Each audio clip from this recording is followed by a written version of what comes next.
मंगलाचरण करेंगे। ओम नमः सिद्धेभ्यः जय श्री ओम नमः सिद्धेभ्यः जय श्री ओम नमः सिद्धेभ्यः। मंगलम भगवान वीरो मंगलम गौतमो गणे मंगलम कुंद कुंदाद्यो जैन धर्मोस्तु मंगलम। सर्वमंगल मांगल्यम सर्व कल्याण कारकम प्रधानम सर्वधर्माणां जैनम जयतु शासनम। जैनम जयतु शासनम जैनम जयतु शासनम। मोक्ष मार्ग प्रकाशक का सातवां अधिकार, जिसमें हम निश्चयाभासी की जो दृष्टि है, उसके जो विचार हैं, उसके बारे में हम डिटेल में पढ़ रहे हैं। क्योंकि जो हमारे अलग अलग किस्म के जो एंगल सोचने के होते हैं, एक ही व्यक्ति में हो सकता है, अलग अलग व्यक्तियों में हो सकते हैं। तो सबके जो एंगल हैं, उन एंगलों को मुख्य रूप से तीन चार एंगल में पंडित जी ने दिखाया है। तो उसमें किसके कौन से भाव प्रोमिनेंट हैं। होते तो हमारे भी सब तरह के भाव हैं, लेकिन एक समय में कुछ एक तरह के भाव जो हैं वो ज्यादा प्रोमिनेंट होते हैं और दूसरे गौण रहते हैं। तो जिस समय वो व्यक्ति इस तरह के भाव रखता है, विचार करता है, जिसमें वो अपना स्वरूप के बारे में ऊपर ऊपर से जान लेने को निश्चय का सहारा लेना कहता है, या अपने को निश्चिंत हो जाता है। जो शक्ति अपेक्षा से जो कुछ गुण विद्यमान है, उनको वो पर्याय में ही प्रकट हुआ मान लेता है। तब इस तरह के जो दृश्य दिखाई देते हैं, जिन्हें उन्होंने पंडित जी ने निश्चयाभासी नाम दिया। तो अपन ने देखा था कि ये उनका जो एक काल्पनिक चेला है, वो प्रश्न उठा रहा है। वो प्रश्नों के माध्यम से वो समझना चाहता है कि तरह तरह के विचार होना, इधर दूसरी बातों को सोचना, क्या उससे कर्म का बंध होता है। तो पंडित जी ने बोला कि कर्म बंध मात्र चिंतन से, वस्तुओं को जानने मात्र से नहीं होता।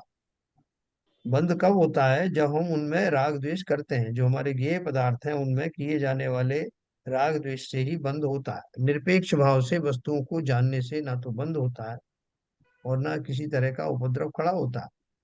तो इसलिए उन्होंने बोला कि राग द्वेष करने से बंद होता है, और राग द्वेषों से रहित पना होने से बंद नहीं होता।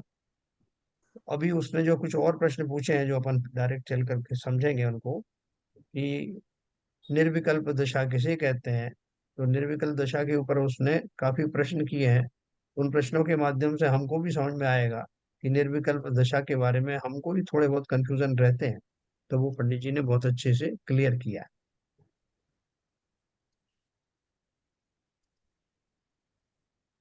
देखो, कल वो कह रहे थे, यहाँ यहाँ से अपन शुरू करते हैं। वहां वह पूछता है कि यहाँ तो बहुत विकल्प हुए, निर्विकल्प संज्ञा कैसे संभव है ना। क्योंकि उन्होंने बोला कि आप पहले क्या करो, वस्तु का सामान्य स्वरूप से शुरू करो। सामान्य मतलब जस्ट जो आपको दिखाई दे रहा। फिर उसके विशेष वस्तुओं के, उसके विशेष गुणों के बारे में जाओ, उसकी व्यापक डिटेल में जाओ। फिर डिटेल में जाने के बाद फिर आप वापस सामान्य दशा में आओगे। तो वो जो आपने पहले सामान्य पने से जाना था और अब जानोगे, तो जमीन आसमान का अंतर पड़ जाएगा। है ना। एक पूजन में लिखा है ना मैंने, तुमको लख कर निज रूप लखा, दृष्टि मेरी तब शुद्ध हुई, पर गेयों के प्रति श्रद्धा की है। क्या है वो, तब सर्वभवानता अवरुद्ध हुई, कैसा करके लिखा है। तो भगवान को देखने के बाद मैं अपने आप को देखा। अपने आप को तो मैं पहले भी देखता था, तो वो अपने आप को देखता था और भगवान को भी देखता था, ये सामान्य रूप से देखता था। लेकिन अब मैंने विशेष रूप से पहले उनको जाना। वो मेरे दर्पण स्वरूप हैं। उनकी मैंने स्थिति को भांपा, उनके गुणों को देखा, उनकी पर्याय का निहार का अवलोकन किया। और देखने के बाद जब मैं पूरी तरह समझ गया कि इनमें क्या विचित्रताएं हैं, उसके बाद मैंने अपनी ओर देखा। तो अपनी ओर देखा तो लगा मुझे कि लग तो मैं भी वैसा ही रहा हूँ, लेकिन वर्तमान में वो गुण मेरे अंदर डेवलप नहीं हुए। अब मुझे वो भान हुआ।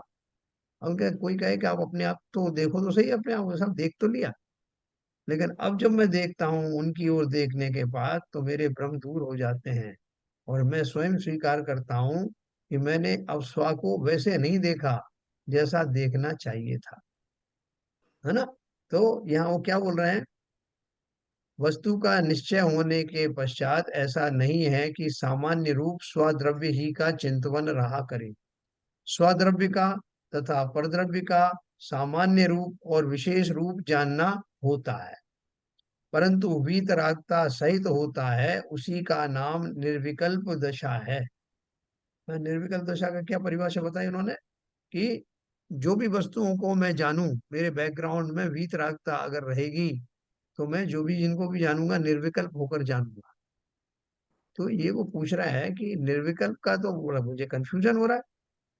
यहाँ तो बहुत विकल्प हुए, कभी आप पर के बारे में सोच रहे हो, कभी स्व के बारे में सोच रहे हो, कभी स्व के विशेष रूप समझ रहे हो, पर के विशेष रूप समझ रहे हो, तो कितने सारा जो विकल्प चल रहे हैं, और आप बोल रहे हैं कि निर्विकल्प दशा है।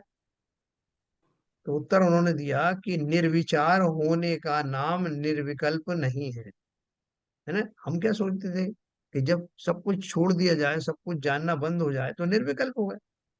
यहाँ वो कह रहे हैं निर्विचार होने का नाम निर्विकल्प नहीं है, क्योंकि छद्मस्त के जानना विचार सहित ही है। हम सब के विचार थोड़ी बंद हो जाएंगे। उसका अभाव मानने से तो ज्ञान का ही अभाव हो जाएगा, और तब जड़पना हुआ। कि बाकी वस्तुओं में और हम में क्या फर्क है? तो कहते हैं उपयोगो जीवा लक्षणम। तो उपयोग जीवों का लक्षण है, इसका अर्थ क्या? कि अगर हमारा जो है चैतन्यता का जो परिचय है, ये है कि हम निरंतर विचारशील रहते हैं, तो संसारी दशा में तो प्रमुख रूप से रहते हैं। तो वो बोल रहे हैं कि अगर हमारा समस्त प्रकार के विचार शून्य हो जाएंगे तो हमारा ज्ञान का ही अभाव हो जाएगा, और ज्ञान का अभाव हो जाने से हम तो जड़ स्वरूप हो जाएंगे। वो तो आत्मा के होता नहीं। इसलिए विचार तो चलते रहते हैं। तथा यह कहे कि एक सामान्य का ही विचार रहता है, विशेष का नहीं है। वो क्या बोल रहा है शिष्य उनका? कि जो विचार बना रहता है, वो विचार किसका बना रह सकता है? सामान्य का बना रह सकता है, विशेष का थोड़ी बना रह सकता। तो सामान्य का विचार तो बहुत काल रहता नहीं है, वह विशेष की अपेक्षा बिना सामान्य का स्वरूप भाषित नहीं होता। ये सामान्य का विचार भी एक कंटिन्यूअस नहीं रह सकता, उसमें भी बदल बदल करके। और बदलेगा क्या? सामान्य विचार में मान लो मैंने मान लिया कि मैं जीव द्रव्य हूँ, बस मान लिया साहब जीव द्रव्य हूँ, ऊपर के थोड़े थोड़े लक्षण देख लिए उस हम, तो कितनी देर तक मैं इस भाव में टिक सकता हूँ? नहीं साहब, ज्यादा नहीं से टिक सकते, कि मान लिया कि मैं जीव हूँ, बस आप क्या करें? तो बोले फिर जीव द्रव्य के जो विशेष विशेषण हैं, उसके बहुत दूर दूर तक उसके जो परिवार उसके अंदर जो घटित होता है, पर्याय धारण करता है जीव, कौन कौन सी पर्याय उनकी होती हैं, कैसे विकार उत्पन्न होते हैं, क्या स्वभाव होता है, कौन कौन से भाव उसके स्वभावगत भाव हैं, कौन कौन से भाव कर्मों से जन्य होते हैं, ऐसे ढेरों सारे बातें हैं। तो उनको जब जानेगा तो ज्यादा देर तक उनमें अपने उपयोग को ठहरा सकता है। सामान्य में तो कोई भेद है नहीं, और वो भेदों को उसमें जानने के बाद में, उसमें उपयोग को लगाने के बाद में, फिर वो अपने सामान्य में आएगा, तब उसको थोड़ा सा ठहराव आएगा, क्योंकि अब वो सामान्य और विशेष का दोनों का कनेक्शन समझ गया। ठीक है? तो बोल रहे हैं सामान्य का विचार तो बहुत काल रहता नहीं है, वह विशेष की अपेक्षा बिना सामान्य का स्वरूप भाषित होता नहीं। जिस सामान्य की बात कर रहे हो, मैं जीव द्रव्य हूँ, तो जीव द्रव्य, कोई पूछेगा जीव द्रव्य है, इसका मतलब क्या है? क्या है आप में जीव द्रव्य की खासियत तो बताओ। तब जब मैं उसके विशेषों में जाता हूँ, तब मैं स्वयं भी जान पाता हूँ कि मैं जीव द्रव्य किस अपेक्षा से हूँ, तभी मैं दूसरों को भी बता पाता हूँ। इसलिए सामान्य के बाद विशेष जानना, विशेष के बाद अपने फिर सामान्य रूप के ऊपर में आना, जानना कि ये जो मैं सामान्य हूँ, उसमें क्या क्या विशेषताएं भरी हुई हैं। तथा यह कहे कि अपना ही विचार रहता है, पर का नहीं, तो पर में पर बुद्धि हुए बिना अपने में निज बुद्धि कैसे आए? हाँ, किसी को बोला कि भैया तुम जो है क्या विचार करते रहते हो? बस अब अपना ही विचार करता हूँ। और बाकी की जो वस्तु है, बाकी की वस्तुओं को तो साहब मैं देखता तो हूँ, लेकिन उनको मैं ऐसा गौर से नहीं देखता। अरे गौर से नहीं देखते, उनको देखते क्यों? कोई साहब जिज्ञासा होती है जानने की। और न केवल जिज्ञासा होती, मैं इसलिए भी देखता हूँ कि कहीं कोई चीज मेरी बुरा बुरा तो नहीं करने वाला, इससे मेरा कोई अनिष्ट तो नहीं होने वाला, या इससे मैं कैसे बचूं, इसलिए जानता हूँ। तो उन्होंने क्या बोला कि जब तक पर में मेरी बुद्धि है, पर बुद्धि का अर्थ क्या है? पर में रहने वाली जो मेरी बुद्धि, उसी को टाइटल दिया पर बुद्धि का, क्योंकि मेरा उपयोग पर में जा रहा है। तो बोले जब तक मेरा उपयोग पर में जा रहा है, तब तक निज बुद्धि में निज में आएगा कैसे? पहले पर को पर मानोगे तभी तो स्वा स्वा दिखाई देगा। यानी किसी बच्चे का, किसी व्यक्ति का एक बच्चा बिछड़ गया है, और बहुत दिन बाद जो है वो उसको एक बच्चा मिला, किसी ने बताया कि यही तुम्हारा बच्चा है। तो उसको पाल रहा है, पोस रहा है अच्छे से, बहुत उसमें मग्न है। लेकिन एक दिन ऐसा हुआ कि किसी ने उसको असली बच्चा लाके दिया कि ये जो तुमको दिया गया है ये असली नहीं है।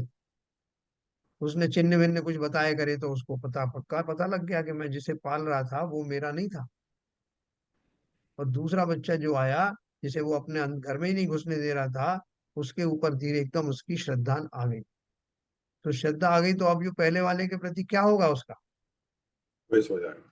ना, उसका मोह भंग हो जाएगा, उसको पर मानना शुरू कर देगा तुरंत प्रभाव से।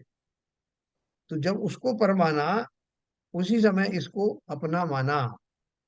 तो वो क्या बोल रहा है कि पर बुद्धि, पर में पर बुद्धि हुए बिना, मतलब उसको पराया मानने लगा, तभी तो इसमें स्वबुद्धि आई कि ये मेरा है। पर में पर बुद्धि हुए बिना अपने में निज बुद्धि कैसे आए? वहां वह कहता है, समय सार में ऐसा कहा है। क्या कहा है? जो अपन ने कल पढ़ा था, उसका अर्थ उन्होंने किया। भेद ज्ञान को तब तक निरंतर भाना, वो चेले ही उसका अर्थ बता रहा है कि बोले यहाँ इसमें ये लिखा है कि भेद ज्ञान को तब तक निरंतर भाना, जब तक पर से छूट कर ज्ञान ज्ञान में स्थित ना हो जाए। स्थित होगा मतलब जब तक ना हो जाए। इसलिए भेद ज्ञान छूटने पर का जानना मिट जाता है, केवल आप ही को आप जानता रहता। समय साथ में जो बात कही है वो तो सही कही, लेकिन चेले ने उसको ढंग से समझा ही नहीं। तो पंडित जी ने क्या बोला कि बिल्कुल सही लिखा है उसमें। क्या लिखा है कि यहाँ तो यह कहा कि पूर्व काल में स्व पर को एक जानता था, यानी जैसे हम अभी भी जानते हैं कि शरीर और आत्मा मिलकर के मैं हूं। तो पूर्व काल में स्व पर को एक जानता था, फिर भिन्न जानने के लिए भेद का ज्ञान को तब तक भाना ही योग्य है जब तक ज्ञान पर रूप को भिन्न जानकर अपने ज्ञान स्वरूप ही में निश्चित हो जाए। पश्चात भेद ज्ञान करने का प्रयोजन नहीं रहता। यानी कब तक भेद ज्ञान का प्रयोग करना? जब तक कि जिस कार्य के लिए वो अलग अलग कर रहा था तब तक, जब तक कि वो ना हो जाए तब तक ऐसा प्रयोग करना। हमको नारियल मिला है कि, अब नारियल में हमको मालूम है कि इसके अंदर में जो जो अंदर की गरी है वो मेरे काम की है, लेकिन अभी तो मैं पूरे ही वस्तु को नारियल बोल रहा हूँ ना। ये भी जान रहा हूँ कि असली नारियल अंदर है, लेकिन मैं उसको किसी बच्चे को बताया कि देखो अभी इसके अंदर में नारियल निकलेगा, गोला निकलेगा, वो असली नारियल है। तो वो बैठा हुआ टकटकी लगा के, उसको मालूम नहीं, अभी अभी दुविधा के उसमें है। तो जब उसको तोड़ दिया नारियल को, तो जो अंदर का भाग दिखाई दिया, वो खुश हो गया। तो समझ गया कि अच्छा ये था असली नारियल। अभी तक वो संपूर्ण वस्तु को नारियल समझ रहा था। तो एक बार उसका विश्वास आ गया कि इसको तोड़ने के बाद जो निकला वो असली नारियल है। तो अब वो जो बाहर का जो खोल बोल था जो टूट गया, उसके प्रति उसको राग बुद्धि रहेगी क्या? उससे उसको अब क्या सरोकार रहा कि भाई साहब ये नारियल तो आप ले जा रहे हो खाने के लिए, इसका भी तो कुछ कर लो ना। बोले मुझे क्या करना है इसका? नहीं नहीं, ये वस्तु है नारियल में, इसमें ही से निकला, वो निकला होगा, मुझे अब इससे कोई मतलब नहीं। उसी प्रकार से कोई आपसे कहे कि ये शरीर में रहने वाली आत्मा है ना, अब आपने जान लिया कि शरीर में रह रही आत्मा है, तो इतना तो उस शरीर से लगाव रखो ना कि ये आत्मा इसी में बसती है। अरे बसती होगी, लेकिन मेरा इससे सरोकार नहीं है। जिसे मैं अपना स्वरूप कहता हूँ, वो इस शरीर से सर्वथा भिन्न है। इनका आपस में कोई वायरिंग भी नहीं है, कोई कनेक्शन है नहीं। ये तो संयोग की बात है कि हर एक आत्मा संसारी अवस्था में किसी न किसी शरीर का निमित्त पाता है, तो पा लिया।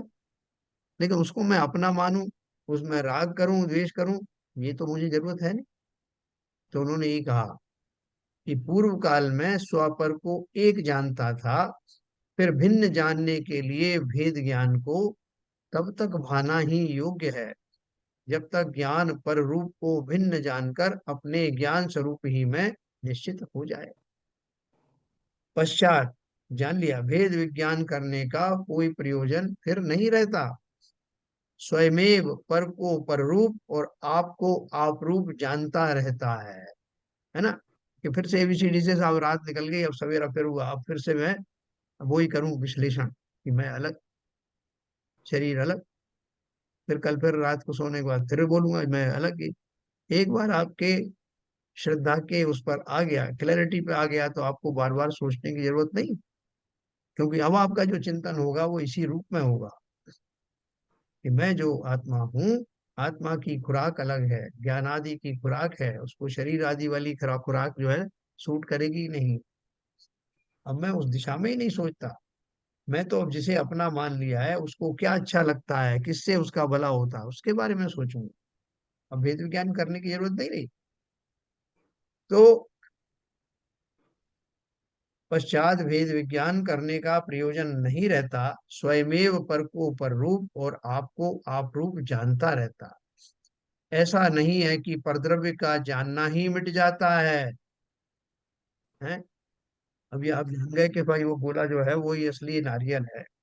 तो आपको कोई कहे कि इसमें से या ये जो नारियल का बाहर का छिलका है, इसमें से ये निकला है, और बाहर में जो नारियल मिल रहे हैं उनमें सब में ये गोला रहता है। हाँ, मैं जानता हूँ इस बात को।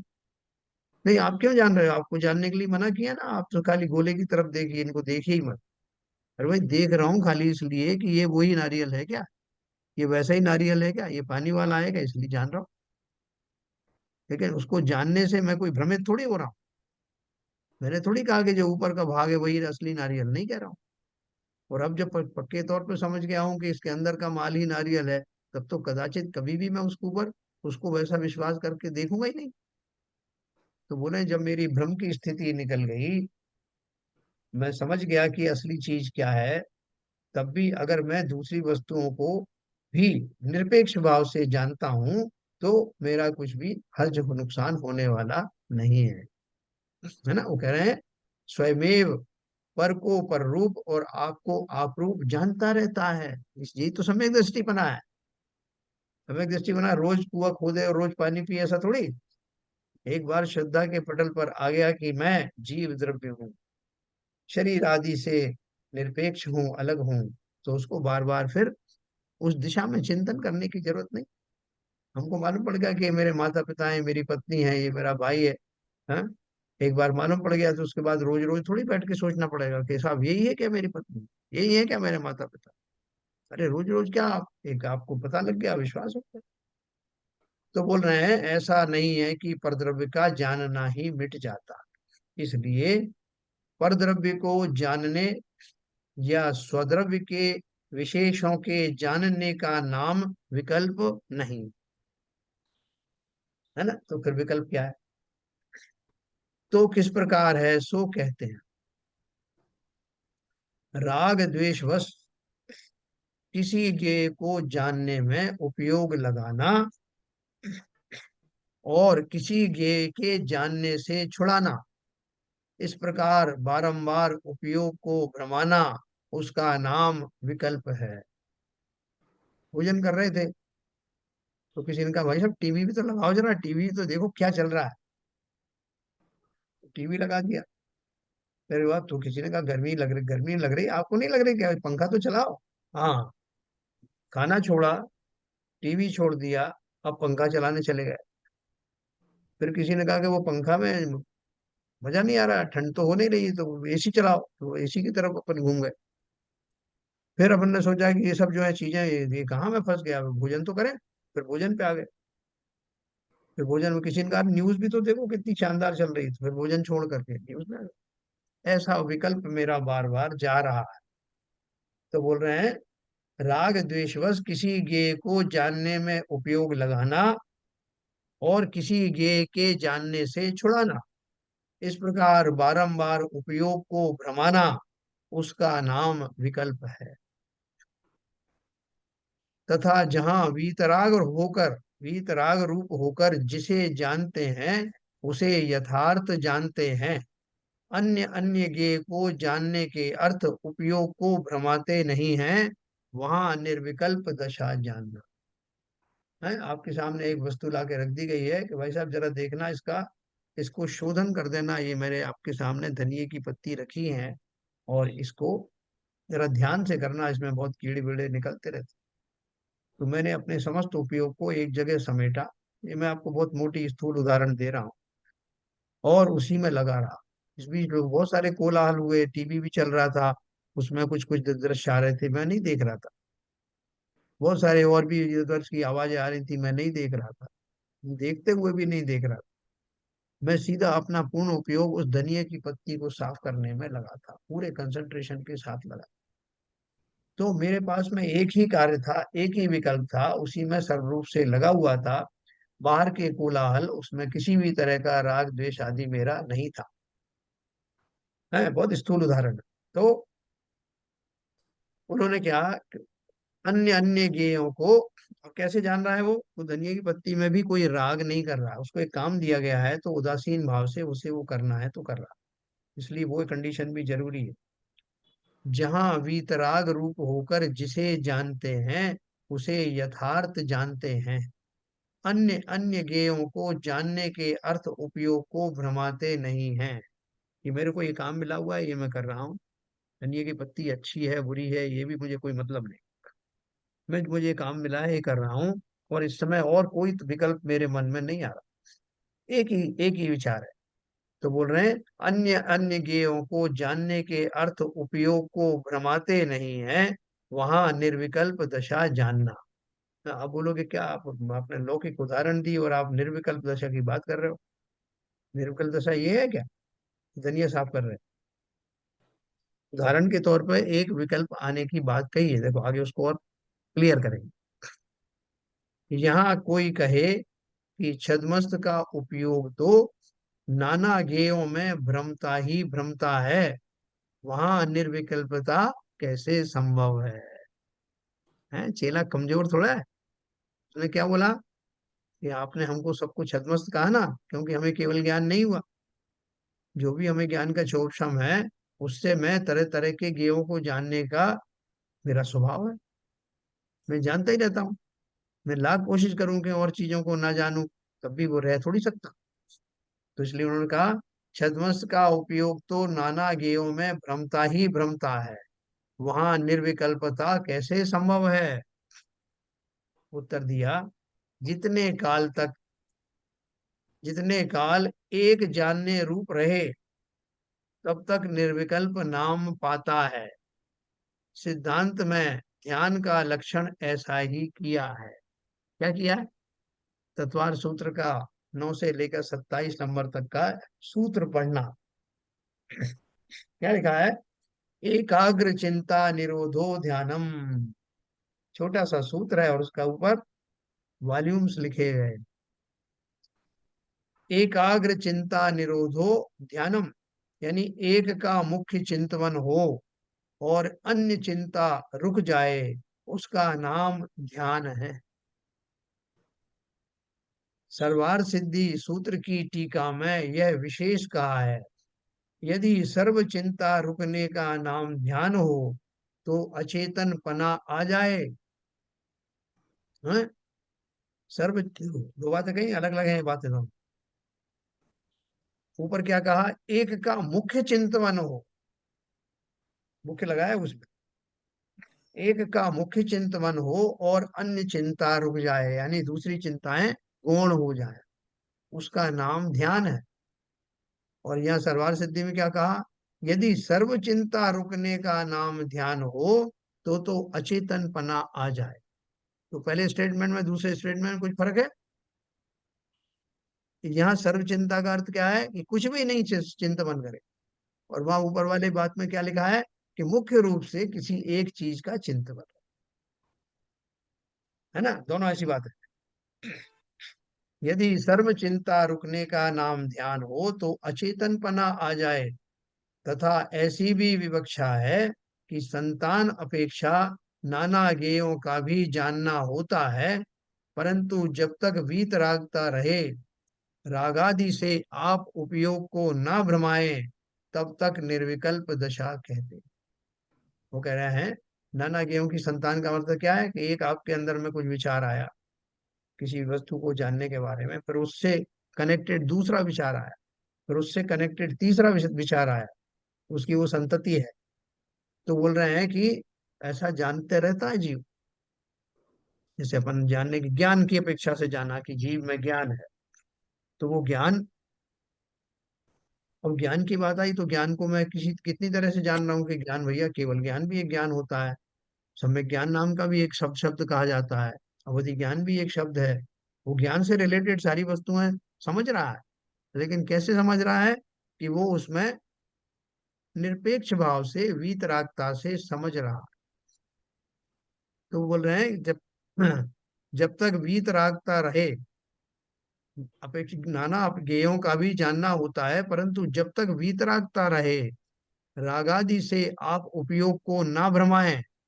जैसे आप बहुत हो गई जो ज्ञान की बात है, जो आप कहीं केवल ज्ञान की बात समझ रहे हो, कैवल्य ज्ञान की बात समझ रहे हो, बहुत हो गई। खाना वाना खाओ ना जाके, है देखो क्या आज भिंडी की सब्जी बनी है और ये सब बना है और खीर बनी है और ये सब बना है, तुम इसी में लगे हुए आत्मा के और भगवत ज्ञान के बारे में।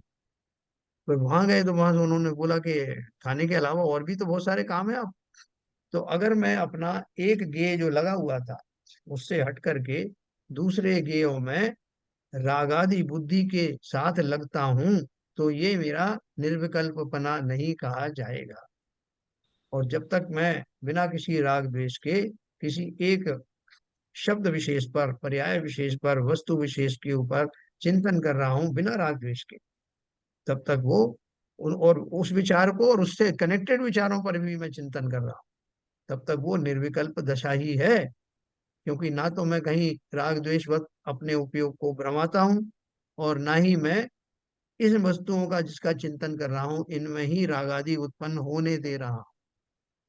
भले ही बहुत सारी वैरायटी विचार हैं उसी से कनेक्टेड, तो इस स्थिति को भी निर्विकल्प दशा कहते हैं। ये आगे और समझ में आपके आएगा कि निर्विकल्प दशा का हम तो अर्थ लगा रहे थे कि बिल्कुल आत्मा मीन्स आत्मा, बाहर का कुछ भी नहीं।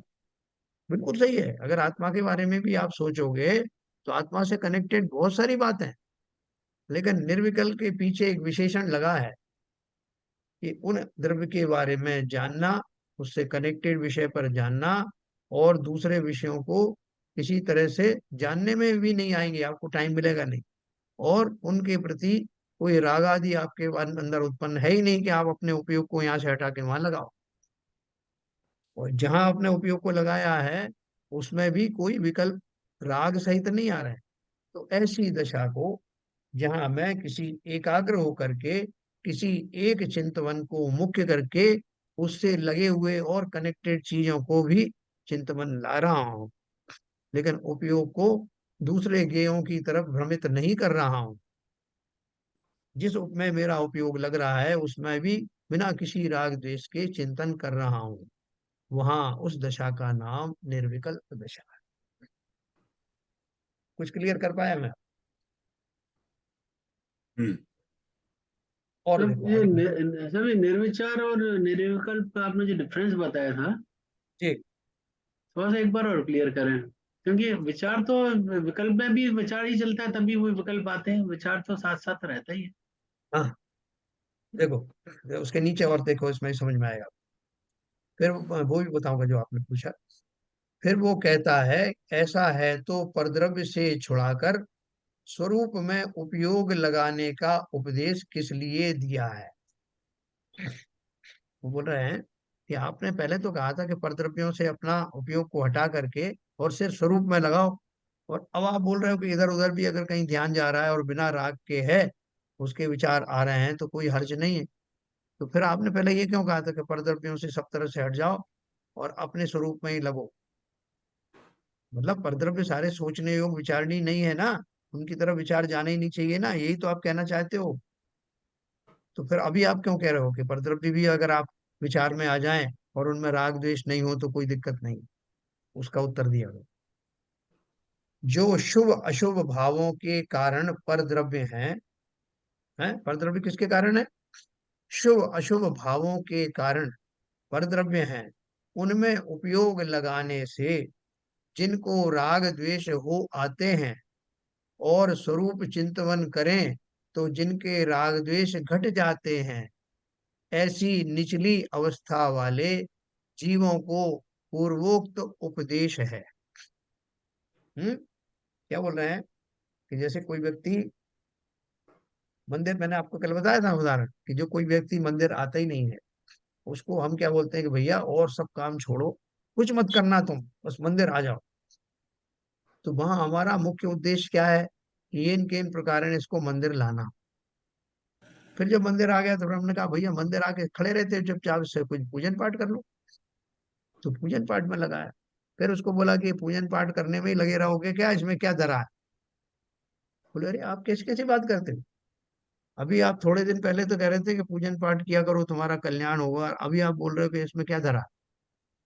तो वो बोल रहे हैं कि किस भूमिका वाले जीव को क्या बात कही जा रही है, उसका निर्णय उसकी भूमिका देख करके करना, कि किस अपेक्षा से वो बात कही जा रही। तो यहाँ वो क्या बोल रहे हैं कि जो जीव ऐसा है, जो कच्चा है, खिलाड़ी है, कि अभी मंदिर तो आना शुरू हो गया है, थोड़ा स्वाध्याय भी करना शुरू हो गया है, लेकिन अभी वो ऐसे जीवों की संगत में अगर पड़ जाता है जो हम पहले से यहाँ से हटा के लाए हैं, तो फिर से वही चला जाता है। तो उसको कहते हैं कि भैया तूने तंबाकू गुटखा छोड़ा है ना, अब तो उनकी सोहबत में भी नहीं जाएगा। तो क्यों? तो उनसे क्यों, उससे क्यों कर रहे हो भैया, तुम ऐसे लोगों के बीच मत बैठो। ये आप इनको सीबी जैन साहब को, आरपी जैन साहब को तो कह नहीं रहे ऐसी बात कि वो गुटखे वालों के बीच मत बैठो। इसलिए नहीं कह रहे हैं कि उनकी कोई संभावना ही नहीं कि उनके बीच में बैठ करके वो बिगड़ जाएं। तो उन्होंने क्या कहा, जो शुभ अशुभ भावों के कारण परद्रव्य हैं, उनमें उपयोग लगाने से जिनको राग द्वेष हो आते हैं और जब स्वरूप का चिंतन करते हैं तो जिनके राग द्वेष घट जाते हैं, ऐसे निचली अवस्था वाले जीवों को पूर्वोक्त उपदेश दिया जाता है। तो भैया परद्रव्यों की सब बातें छोड़ो, सबसे हट जाओ, तू अपने में आ जाओ, सोचना ही नहीं किसी के बारे में, जाना ही नहीं। तो बोले साहब वो जाना तो पड़ता है। अभी देखो, अभी ये प्रकरण निकला है तो कई बार जो है अपने सोसाइटी में या अपने समाज में कहीं कोई कोई आते हैं कि अब वो जो कहा है ना केवड़िया जी, केवड़ियाओं की वो मीटिंग हुई तो उन्होंने जैनियों को भी कहा कि आप भी हमारा साथ दो। हैं? तो एक वो प्रश्न आया कि हमें साथ देना चाहिए क्या? तो साथ देने में दो तरह के लोग साथ दे सकते हैं। एक तो बिल्कुल कच्चे हों, वहां जाकर के उनके जयकारे लगाने लगे कि साहब जैसा देश वैसा वेश, हम भी वैसे हो जाएंगे, क्या हर्ज है, क्या फर्क पड़ता है, उनका भी धर्म है हमारा भी धर्म। एक वो है कि जो मजबूरी में जा करके मान लो खड़े भी हो गए किसी कारणवश, तब भी उनके भाव बिगड़ेंगे नहीं। तो वो अगर चले भी जाएंगे, वैसे तो जाएंगे नहीं, चले भी जाएंगे तो उनको कुछ नुकसान होगा नहीं, तो उसके उनको कहा भी नहीं जाएगा, क्योंकि वो खुद से ज्ञानी है, अपने आप को संभाल सकते हैं। तो यहाँ बोल रहे हैं कि ये जो वचन दिया है कि परद्रव्य से छुड़ाकर स्वरूप में उपयोग लगाने का जो उपदेश दिया है, वो उन जीवों को दिया गया है जो अभी कच्चे खिलाड़ी हैं। हर एक देखो, हर जगह पे जो उपदेश दिया जाता है वो रिलेटिव होता है कि कौन जीव कहाँ खड़ा हुआ है, किस भूमिका में है, इसलिए उसको किस अपेक्षा से क्या बात कही जाए। तो यहाँ देखो, अभी इसमें वो आपका पहला पहला प्रश्न भी क्लियर होगा। जो शुभ अशुभ भावों के कारण परद्रव्य है, वैसे तो परद्रव्य जो है किसी के शुभ अशुभ का कारण बनते नहीं, घड़ी है तो घड़ी है, सोना है तो सोना है, वो परद्रव्यों में थोड़ी ये शुभ अशुभ भाव भरे हुए हैं। हमारा किस एंगल से उनकी तरफ देखना होता है, लालसा की दृष्टि से होता है, चोरी की दृष्टि से होता है, तो हमारे भाव उन निमित्तों के कारण बिगड़ जाते हैं, तो ये हमारी कमजोरी है। ऐसे कमजोर लोगों को बोलते हैं कि भैया इनको तो मंदिर में रहने दो, इनको अच्छी अच्छी बातें सुनाओ, इनको कुसंगतियों में मत जाने दो, और उनको समझाते हैं कि तुम ये सारी चीजें छोड़ करके अपने आप में जाओ, अंतर अपनी बातें सोचो। जबकि अगर कोई ज्ञानी है तो वो अगर पर की बात भी सोच रहा है तो कोई नुकसान होने वाला नहीं। जो आपने पहले मुझसे प्रश्न पूछा ना, जो मैं उसका समाधान करूं,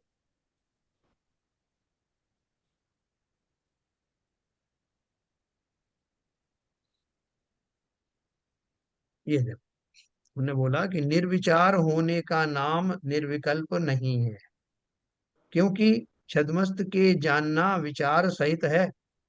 हम सब जो कुछ भी जानते हैं विचार करके ही तो जानते हैं।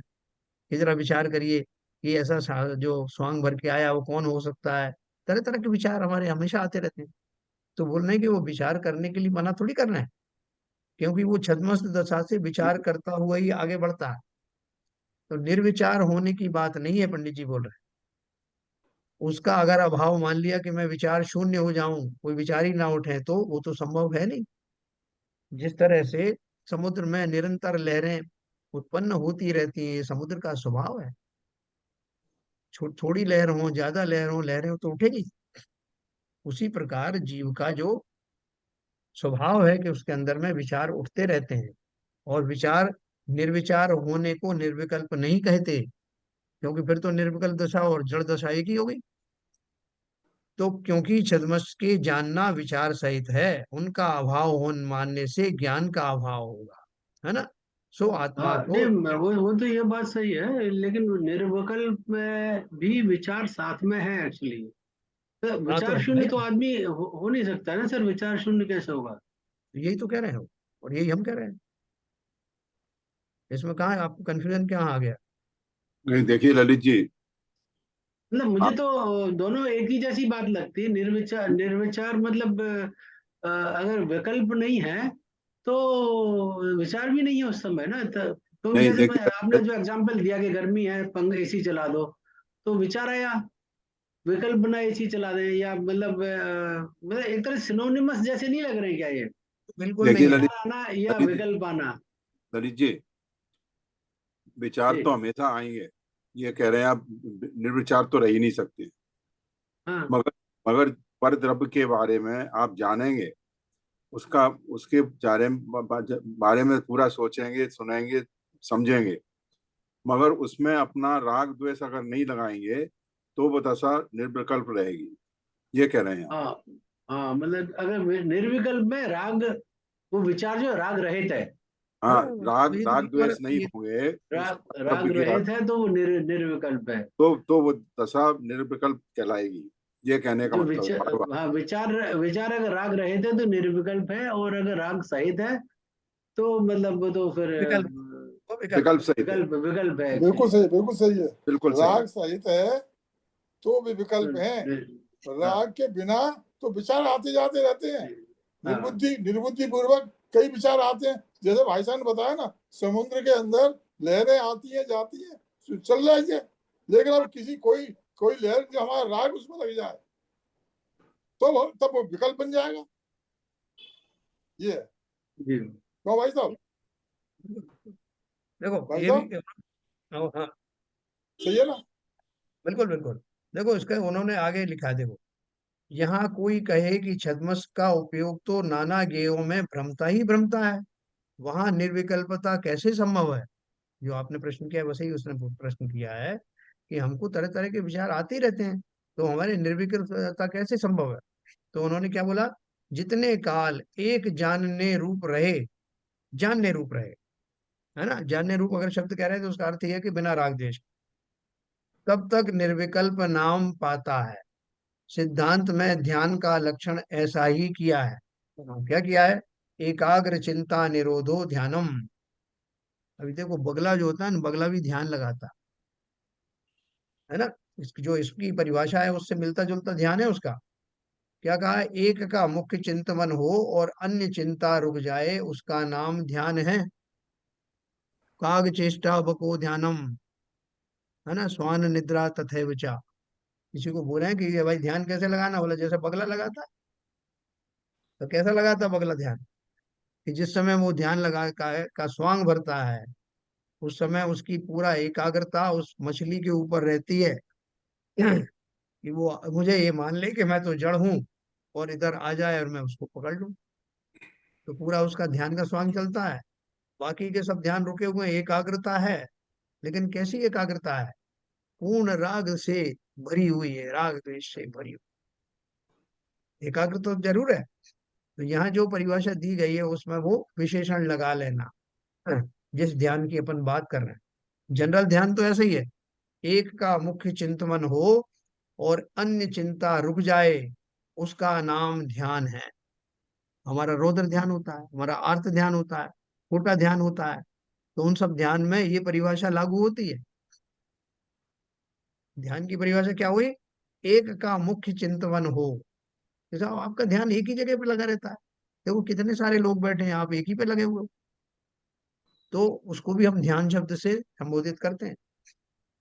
कदम कदम पर हम इस ध्यान शब्द का प्रयोग इसी तरह से करते हैं अनजाने में, कि एक वस्तु के ऊपर में मुख्य रूप से केंद्रित हो जाना और अन्य को गौण कर देना, उसको हम ध्यान कहते हैं। तो यहाँ क्या बोल रहे हैं? एक का मुख्य चिंतन हो और अन्य चिंता रुक जाए, उसका नाम ध्यान है। फिर यदि सर्व चिंता रुकने का नाम ध्यान हो तो अचेतनपन आ जाए। जो आपने बोला ना कि साहब निर्विचार तो कभी हो नहीं सकता, वो भी इसी की पुष्टि कर रहे हैं कि चिंतन रुकता नहीं, लेकिन उस चिंतन में एक मुख्य टॉपिक हो जाता है, एक मुख्य सब्जेक्ट हो जाता है, उसको ही प्रमुख किया जाता है। तब कहा जाता है कि इसका उपयोग जहाँ लग रहा है वही तो उसका ध्यान। बोले भैया तुम्हारा ध्यान किधर है? तो ध्यान किधर है का मतलब क्या है? एक ही वस्तु पर थोड़ी ध्यान, तुम्हारा बहुत सारी जगह चल रहा है, लेकिन मुख्य रूप से मेरी अटेंशन कहाँ है? कि बच्चा टीवी देख रहा है, कोई गेम देख रहा है, सामने उसके आप जो है भोजन का ग्रास लहराओ, भैया ये खा ले, वो देख ही नहीं रहा उसकी तरफ। तो अपन कहते हैं तेरा ध्यान कहाँ? तो यहाँ उन्होंने ध्यान की परिभाषा क्या दी है, निर्विकल्प दशा की परिभाषा क्या दी है? जब एक का मुख्य चिंतन हो और अन्य चिंता रुक जाए। रुक जाए का मतलब उसके वो गौण गौण हो गया, उसका नाम ध्यान है।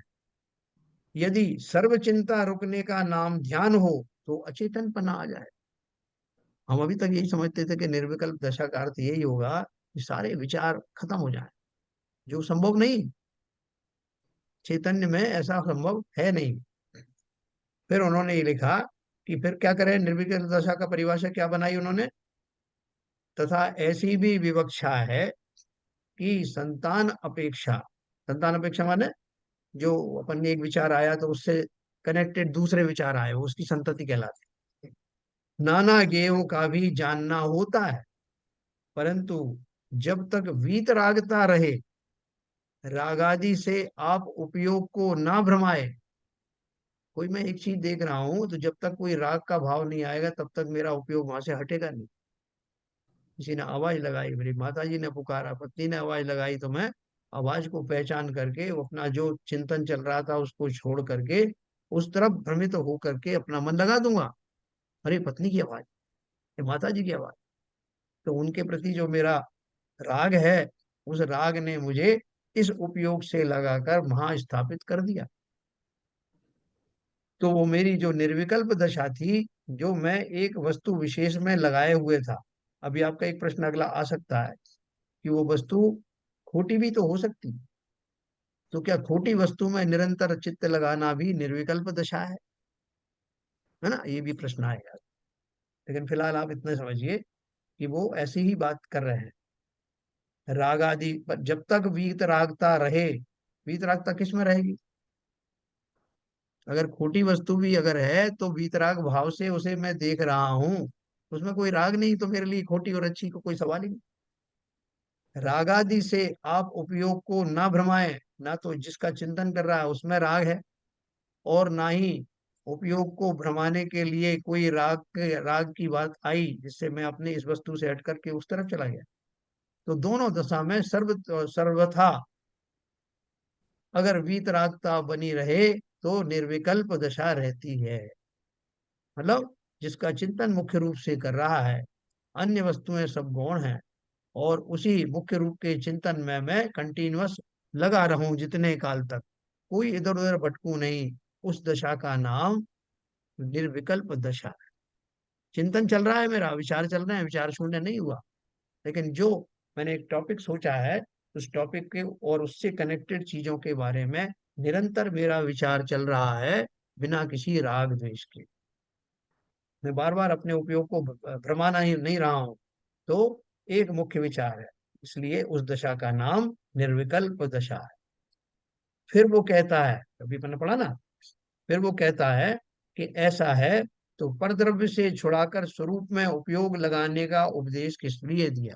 बोले अभी आप कह रहे हो कि एक को मुख्य रूप से चिंतन करूं और बाकी के मेरे विचार आ रहे हैं तो आने दो, उनको स्टॉप करने की जरूरत ही नहीं है, आप तो अपना उपयोग एक ही जगह पर लगाए रखो। तो बोले आपने तो अभी ये कहा था कि और कोई चीजों के ऊपर ध्यान दो ही मत, और चीजों के बारे में बिल्कुल मत, तो एकदम टाइट, एयर टाइट कर दो उनके सबको विचारों, और खाली एक अपने स्वरूप में ही जाके बैठ जाओ। तो वो आपने क्यों कहा? तो क्या परद्रव्य के प्रति थोड़े बहुत भी विचार आए तो उनको आने में कुछ अपराध है? तो उन्होंने कहा हाँ, अगर आप कच्चे खिलाड़ी हो तो आपको कस करके उन उपयोग को बाहर जाने से बचाना है, क्योंकि आप जैसे ही वहां से इस उपयोग से हटोगे आप अवश्य राग द्वेष में फंस जाओगे, क्योंकि वीक राग दशा का बैकग्राउंड अभी आपका बना नहीं है, मजबूती के साथ राग द्वेष से अलग हुए नहीं, सम्यक दर्शन आपको हुआ नहीं है, श्रद्धान पक्का हुआ नहीं है, इसलिए आपको उपयोग को बार बार भ्रमाने से आप गहरे राग द्वेष में फंस सकते हो। इसलिए बोल रहे हैं, जैसे अब सम्यक दृष्टि है, हम मिथ्या दृष्टि है, अब हमको सम्यक दृष्टि बनना है। जिस काल में मेरा चिंतन चल रहा है, वो चिंतन कैसा चल रहा है? जो बहुत शीघ्र ही मुझको सम्यक दर्शन के सम्मुख लाके खड़ा कर देगा। उस क्षणों में, अंतर्मूर्त की बात है, उन क्षणों में किसी ने मुझे बता दिया कि आप बिल्कुल निकट हो सम्यक दर्शन के, और मैं बिल्कुल वो अपना वेद विज्ञान कर रहा हूं। मेरी जो जो करण वाली जो लब्धि है वो चल रही है, और उस समय मैंने एक सेकंड रह गया था सम्यक दर्शन का जो कंसंट्रेशन बनना था। उसी बीच मुझे किसी ने आके कहा कि भाई साहब जो है, अभी मैं मिथ्या दृष्टि हूँ ना, किसी ने आपसे कहा कि कहाँ चक्कर में पड़े हो, ये सब सम्यक दर्शन से क्या हो जाएगा, देखो फलाना गिर पड़ा। तो मैंने तुरंत अपना उपयोग को हटा करके वहां लगा दिया। तो मेरी वो जो निर्विकल्प दशा जो साधना बन सकती थी, वो अचीव करने वाली थी, मेरे अभी कच्चे पने के कारण अगर जरा सी भी भटक गई तो मेरा सारा उपक्रम समाप्त हो गया, बेकार। तो वो एक हिसाब से वो निर्विकल्प दशा ही थी जिसमें मुझे सम्यक दर्शन होने वाला था, क्योंकि उस समय में बाह्य उपयोगों से विचार तो बहुत चल रहे थे, लेकिन बाह्य जो राग द्वेष वाली दशाएं थी उनसे मैं बचा हुआ था, कवच बना हुआ था। तो इसलिए उन्होंने क्या बोला, ऐसा है तो परद्रव्य, हाँ, जो शुभ अशुभ भावों के कारण परद्रव्य हैं, उनमें उपयोग लगाने से जिनको राग द्वेष हो जाते हैं और स्वरूप का चिंतन करें तो जिनके राग द्वेष घटने लगते हैं, ऐसे निचली अवस्था वाले जीवों को पूर्वोक्त उपदेश दिया गया है। आगे उन्होंने बहुत सारी उदाहरण दिए, मैं एक उदाहरण पढ़ूंगा। जैसे कोई स्त्री विकार भाव से पराये घर जाती थी, उसे मना किया कि पराये घर मत जा, घर में बैठी रहे, तथा जो स्त्री निर्विकार भाव से किसी के घर जाकर यथा योग्य प्रवर्ते तो कुछ दोष नहीं है। ये उदाहरण मैंने आपको पहले भी दिया था। हमें पक्का विश्वास है, उस स्त्री को भी अपने ऊपर विश्वास है और हमें भी उसके ऊपर विश्वास है। वो बोले मैं बाजार फलाने के घर जा रही हूँ, तो हमें ये डर नहीं रहता कि वहां जाके बिगड़ जाएगी, या वो लोगों का कैसा व्यवहार है, वो कैसे करेंगे, तो वहां नहीं जाना चाहिए। नहीं, उसको जा रही तो जाने दो, दोनों पे विश्वास। लेकिन अगर वो, हमें उसके ऊपर शंका है, उसको स्वयं भी अपने ऊपर विश्वास नहीं है, तो उससे ही कहा जाएगा कि बेहतर है कि ना जा। उसी प्रकार उपयोग रूप परिणति राग द्वेष भाव से पर द्रव्यों में प्रवर्तिती थी, उसे मना किया कि पर द्रव्यों में प्रवर्तन मत कर, स्वरूप में मग्न रहे, तथा जो उपयोग रूप परिणति वीतराग भाव से पर द्रव्य को जानकर यथा योग्य प्रवर्ते तो कुछ दोष है नहीं है। बोले कि बच्चों को अपन बोलते हैं वहां, या किसी को भी बोला आपने जो स्वजन है कि भैया वहां मत जाना, छोटे बच्चे हैं वो, बुरी संगत में मत जाना, बिगड़ जाओ। लेकिन हमें बहुत अच्छे से मालूम है कि ये बिगड़ने वाला नहीं है, इसकी जो बुद्धि रागों में जाती नहीं है, तो वहां उनको रोकने की जरूरत ही नहीं पड़ेगी, वहां आने दो। इसी तरह विचार हैं, कि विचार भी चल रहे हैं तो वो विकार वाले भाव होंगे नहीं। तो इसलिए उन्होंने बोला उसी प्रकार उपयोग रूप परिणति राग द्वेष भाव से परद्रव्यों में प्रवर्तिती थी, उसे मना किया कि परद्रव्यों में प्रवर्तन मत कर, स्वरूप में मग्न रहे। तथा जो उपयोग रूप परिणति वीतराग भाव से पर द्रव्य को जानकर यथा योग्य प्रवर्ते है। बहुत सारे जैनी लोग कुरान भी पढ़ते हैं, बाइबल भी पढ़ते हैं, इसलिए पढ़ रहे हैं, इसलिए नहीं कि उनको जो है मुसलमान बनना है या उनको जो है वो क्रिश्चियन बनना है। उनके हाथ में देख करके भी आपको कोई और बुरा नहीं लगेगा, ना आपको डर लगेगा कि बिगड़ जाएगा। वो उसमें से कुछ खोज रहे हैं कि देखें इसमें क्या लिखा है, निर्विकार भाव से देख रहे हैं, देखे तो सही इसमें क्या लिखा है। और उनका जो अंदर में वीतराग भाव है, रागों से रहितता है, और स्व और पर का जो श्रद्धान है, उसमें कहीं खोट नहीं आने वाला। तो वो कुछ भी पढ़ो। अपन कहते हैं फलानी किताब पढ़ी, जैसे हम इसी डर से अपन वो फतवा जारी कर देते हैं, फला किताब मत पढ़ना, ढिमका नहीं पढ़ना, फला का प्रकाशन मत पढ़ना, क्योंकि हमें डर है कि ये बिगड़ ना जाए, है ना। लेकिन मुनि मुनि महाराज बताएंगे आपको, भैया वो बाइबल में ऐसा लिखा था, फलानी किताब में हमने ऐसा पढ़ा। तो अपन नहीं कहते थे, करे कैसे महाराज, हर कुछ पढ़ने लगते हैं। लेकिन हमें विश्वास है कि वो अगर पढ़ रहे हैं तो बिगड़ने वाले तो 100% नहीं है। उसका उनका कोई पर्पस होगा, खाली जानकारी लेने के लिए कर रहे हैं, आपको उदाहरण देने के लिए कर रहे होंगे अपने प्रवचन। तो यहाँ उन्होंने कहा जो उपयोग रूप परिणति वीतराग भाव से पर द्रव्य को जानकर यथा योग्य प्रवर्ते तो कुछ दोष नहीं है ना। इसका अर्थ क्या हुआ?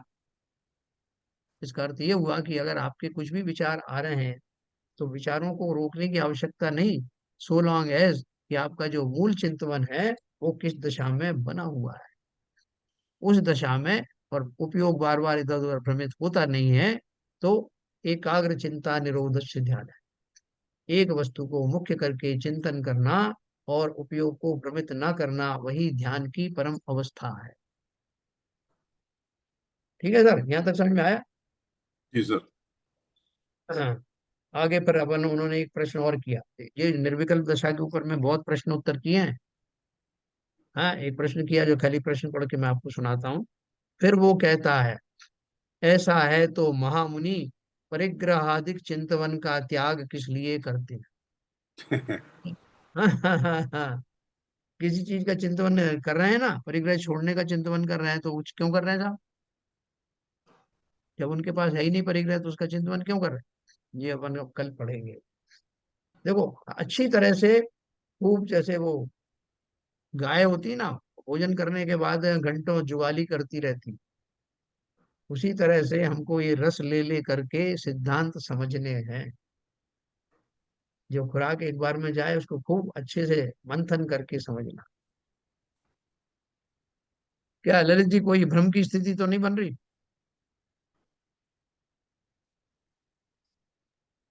नहीं ठीक हाँ, है सब ठीक ठीक। मैंने और अभी कंफ्यूजन बहुत क्लियर होगा, बहुत सारी उदाहरण हाँ। आएंगी, बिल्कुल पक्का सोर्स हो जाएगा। मेरी तो शक्ति बहुत कम है, लेकिन पंडित जी की शक्ति बहुत है, तो इन्हें इसलिए उनको आचार्य कल्प कहा जाता है।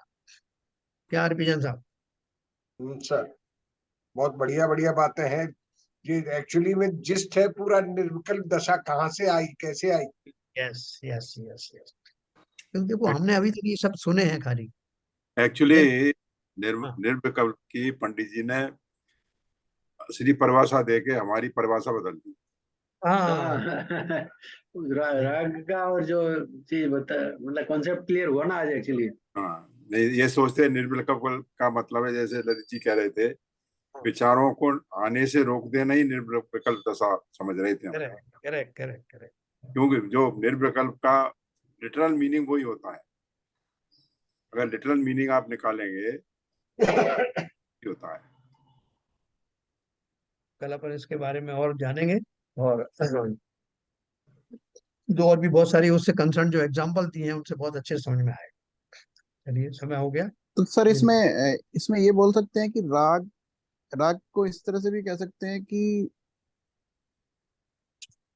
उस चीज में अपने आप को इन्वॉल्व नहीं होना या सुखी दुखी नहीं होना। आपको कोई भी इंफॉर्मेशन आपकी तरफ आ रही है उसको इंफॉर्मेशन की तरह ले लीजिए, लेकिन आप उसमें इन्वॉल्व होकर सुखी दुखी मत होइए, तो वही राग हो गया भाई। राग तो वही है। इस इष्ट अनिष्ट नहीं देखे उसमें तो राग नहीं है, इष्ट अनिष्ट वाली बात है। अभी जैसे वो अपन एक उदाहरण पढ़ते हैं ना कि एक सेठ था, अपने शिप पे खड़ा हुआ था, तो उसके जो नौकर ने आके इन्फॉर्मेशन दी कि साहब हमारा बड़ा नुकसान हो गया, हमारा एक फला फला जहाज डूब गया, उसमें 1 करोड़ रुपए का नुकसान हो गया।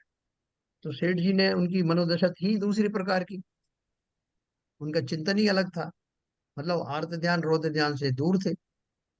तो उन्होंने क्या कहा उसको, उसको बोला कि तुम अपना काम करो, तुमने अपनी खबर दे दी ना, बहुत बढ़िया किया, अब जाओ, हो गया, डूब गया तो डूब जाने दो।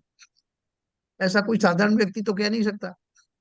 और फिर जब वो उसने दूसरी बार खबर लेके आया कि सेठ जी, बहुत खुशी की बात है, हमारा जो माल वहां गया था वो सब बिक गया, 2 जहाज भर करके 10 करोड़ का फायदा हो।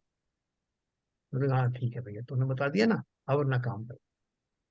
तो वो ये काम करना, मतलब इन्फॉर्मेशन तो उनको आ रही ना, लेकिन वो अपनी उन मन स्थिति की स्टेबिलिटी की वजह से उन घटनाओं में राग द्वेष न होने के कारण समता में बने रहते हैं। विचार तो वही कर रहे हैं, अब कौन से जहाज को भेजना है, किसको कहाँ भेजना है, वो सब काम हो रहा है उनका, लेकिन उनमें होने वाले किसी तरह की अनुकूलता प्रतिकूलता से वो किंचित भी व्याकुल होते नहीं। तो जो भी वो चिंतन करेंगे वो निश्चित रूप से वो निर्विकल्प दशा के अंतर्गत आ जाएगा, जब वो करेंगे। अभी सामान्य स्थिति है, वीतरागता उनके अंदर, मतलब वो जो राग द्वेष का जो वातावरण है वो उनके जो बैकग्राउंड से हट गया। जिसके बैकग्राउंड से हट जाएगा वही तो ऐसा कर पाएगा। बाकी को तो इंस्ट्रक्शन दे सकते हैं, कोई ऐसा करेगा तो वहां बिगड़ जाएगा, वो बिगड़ेंगे क्या? मेरा एक क्वेश्चन है यहाँ पर। जी। जैसे हमारे पास में काफी सारी सूचनाएं आती हैं, प्रिय अप्रिय रिश्तेदारों की, नातेदारों की, कि ये ऐसा हो गया वैसा हो गया। हम सुन लेते हैं और आगे बढ़ जाते हैं, ठीक है, बोलो चलो हो गया तो हो गया चलो। अभी वही सूचना हमारे घर में, परिवार में महिलाओं को रहती है, तो वो उस पर कंटिन्यूस मनन रहता है उनका, कंटिन्यूस पे चालू रहता है, एक दूसरे खबर रहती है कैसे हुआ क्या हुआ। हमको भाई चलो वो कुछ परेशानी थी, चलो उनका देहावसान हो गया या उनको कुछ हो गया, चलो कोई बात नहीं है। तो ये मतलब ये हमारी चंचलता के ऊपर भी डिपेंड करता है कि हम कितना उसमें मतलब हम कितना इन्वॉल्व हो रहे हैं, क्योंकि बात को लेके। तो ये ध्यान में जितना चंचलता कम होगी उतना ज्यादा हमको मतलब हम ध्यान कर पाएंगे बातों को। क्या बात कही आपने, बहुत बढ़िया बात कही है। वही और चंचलता ही तो राग है आपका। हाँ। नहीं, वो तो है ही, वो तो है ही, पर्याय विशेष का जो है एक फर्क होता है। तो जैसे बोलते हैं स्त्रियों का स्वभाव चंचल होता है, वो किसी भी चीज को, उपयोग को स्थिर नहीं कर पाती, बहुत जल्दी जल्दी उनका उपयोग बदल जाता है। वो कई बार वो जो है कुछ कहने लगते हैं, उसका अपन अर्थ निकाल करके अपन बोलते हैं, अभी अभी तो तुमने ये कहा था। तो वो उस अर्थ को जब उन्होंने कहा होगा तो उस समय कुछ और भाव से कहा, बाद में कही नहीं, मेरा तो ये मन था ही नहीं, मेरा ये मतलब ही नहीं था, मैंने ऐसा कहा ही नहीं। तो अपन को लगता है कि वो झूठ बोल रही, लेकिन वो नहीं है। उस पर्याय विशेष में विचारों की चंचलता बहुत फ्रीक्वेंटली होती है, बहुत अभी सारे जीवों को भी चंचलता होती है। चंचलता कहेंगे या मोह कहेंगे एक्चुअली, क्योंकि जैसे कोई भी रिलेशंस हैं तो पुरुष वर्ग का मोह उसके प्रति थोड़ा कम होता है जनरली, पर हाँ, महिलाओं का वो मोह अपने रिश्तेदारों में, चाहे किसी भी तरफ के हो, दोनों तरफ के, तो वो ज्यादा होता है एक्चुअली। तो चंचलता एक अलग चीज है, मोह एक अलग चीज है। हाँ, तो तो इसमें वो तो भी एक मोह गुण है। वाला चीज फैक्टर आएगा साहब इसमें। नहीं नहीं, मैंने आपको किसी रिश्तेदार की बात नहीं कही, मैंने तो ये कहा कि उनका जो स्वभाव होता है, वो जो विचार है उनके क्षण क्षण बदलते रहते हैं। मैं खाली उतनी बात कर रहा हूँ, वो आदि बदलने के का जो नाम गुण है दुख वो अलग होता है। है। हाँ, जो विचारों की जो एक में स्थिरता ना आने पाने, इसीलिए उनको उसी भाव से मोक्ष नहीं होता, क्योंकि वहां जितनी स्थिरता की आवश्यकता होती है, जिस लेवल की, वो उनको नहीं होती। बहुत सारे विकल्प लगे रहते हैं, ये उन पर्याय जन्य दोष हैं। मोह आदि की जो बात आपने कही वो भी अपनी जगह सही है, अपन मैं उस गुण की बात नहीं कर रहा, मैं खाली सिर्फ चंचलता की बात कर रहा। तो ये चंचलता जो स्वभाव है, क्या बोल रहे थे आप, क्या नाम है, शैलन जी। तो वो इस तरह से जो पर्याय विशेष में होता है, अभी देखो जानवर अलग अलग होते हैं, तो अलग अलग जानवरों में बोलते हैं कि कौवा जो है, कौवे की आंख तेजी से इधर उधर जो है वो बदलती है, कभी इस तरफ आती कभी इस तरफ आती है, तो वो उसका एक गुण है। उसको उसको चंचलता के नाम से भी जाना जाता है कि उसका जो स्वभाव है। और दूसरे बहुत से पशु आदि हैं, उनमें अलग अलग किसी में जो चालाकी ज्यादा दिखाई जाती है, जैसे लोमड़ी आदि है, वो प्रमुखता से होता है, ऐसे अलग अलग गुण होते हैं। तो पर्याय विशेष में भी वो चंचलता नाम का गुण होता है, किसी में कम किसी में ज्यादा। पुरुषों में जो होता है उनकी एक अलग जो है वो क्या बोलते हैं, रेंज होती है चंचलता की, स्त्रियों की रेंज अलग होती है। ठीक है सर। तो विपुल जी आप कुछ कह रहे थे, आपकी बात पूरी हुई कि नहीं? नहीं सर, पूरी हो गई, समझ में भी आ रहा है, बहुत अच्छा लगा ये आज का टॉपिक। चलो बहुत बढ़िया है। ये अभी जो निर्विकल्प दशा जो हमारी आई नहीं है, कल आएगी, थोड़ी कल परसों में। ठीक है सर, चलिए जिनवाणी स्थिति।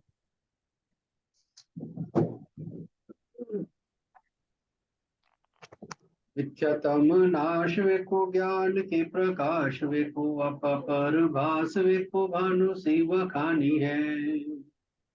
छह द्रव्य जान वेको बंध विधि भान वेको स्वपर पिछान वेको परम प्रमाणी है।